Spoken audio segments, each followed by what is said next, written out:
கிறிஸ்துவுக்குள் அன்பான கர்த்தருடைய பிள்ளைகளே, உங்கள் யாவரையும் ஆண்டவராகிய இயேசு கிறிஸ்துவின் ஈடு இணையற்ற பரிசுத்த நாமத்தினால் உங்களை ஆசீர்வதிக்கின்றேன், வாழ்த்துகின்றேன்.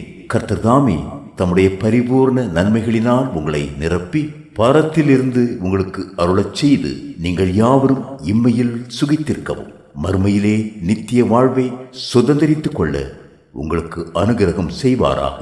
வாரம் ஒரு மிஷனரி என்கிற தலைப்பில் இந்த வாரம் நாம் பார்க்க இருக்கிற மிஷனரியின் பெயர் ஜார்ஜ் வில்லியம்ஸ்.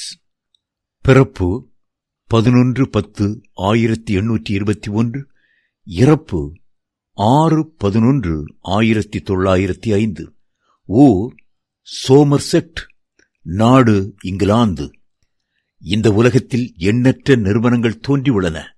ஒவ்வொன்றிற்கும் வெவ்வேறு குறிக்கோள்கள் உண்டு. ஆனால் இயேசு கிறிஸ்துவை மையமாக கொண்டு செயல்படும் நிறுவனங்கள் மனிதருக்கு வளத்தையும் உலகிற்கு முன்னேற்றத்தையும் அளிக்கின்றன.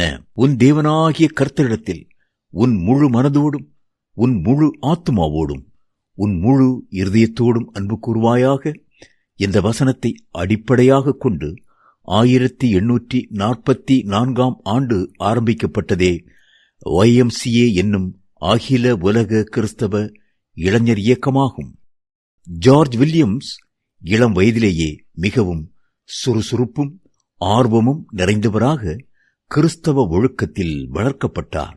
கிறிஸ்தவ இளைஞர்களை ஒன்று சேர்த்து அவர்களுக்கு நல்ல எதிர்காலத்தை உருவாக்க வேண்டும் என்ற வாஞ்சை அவருக்குள் காணப்பட்டது. தன் விருப்பத்தை ஜெபத்தின் மூலமாக ஆண்டவருக்கு தெரியப்படுத்தினார். அவரின் ஜெபம் கேட்கப்பட்டது. 1844 ஆண்டு ஜூன் 6 லண்டன் மாநகரத்தில் மிகுந்த ஜெபத்துடன் YMCA என்ற அமைப்பை உருவாக்கினார். உலகத்தின் எல்லா பகுதியிலுமுள்ள கிறிஸ்தவ இளைஞர்களையும் இயேசு கிறிஸ்துவுக்கு நேராக வழிநடத்தி அவரை தங்கள் சொந்த இரட்சகராகவும் கடவுளாகவும் ஏற்றுக்கொண்டு அவரின் ராஜ்யத்தை விரிவுபடுத்த தங்களை அர்ப்பணிக்க ஒன்றுபட்டு பாடுபடுவதே இந்த சங்கத்தின் முக்கிய நோக்கமாகும். 1855 வருடம் இது பன்னாட்டு சங்கமாக உயர்வு பெற்று இன்று சுமார் 150 நாடுகளில் கிளை சங்கங்களை ஆரம்பித்து சிறப்புடன் செயல்பட்டு வருகின்றது. மனிதனின் உடல், உள்ளம், ஆவி ஆகிய மூன்றும் ஒன்றாக முழுமையடைய பயிற்சிகள் அளிக்கப்படுகின்றது. உலக அமைதி, உலக சமத்துவம், சமூக நீதி போன்றவை வளர வேண்டும் என்று முயற்சிகள் மேற்கொள்ளப்படுகிறது.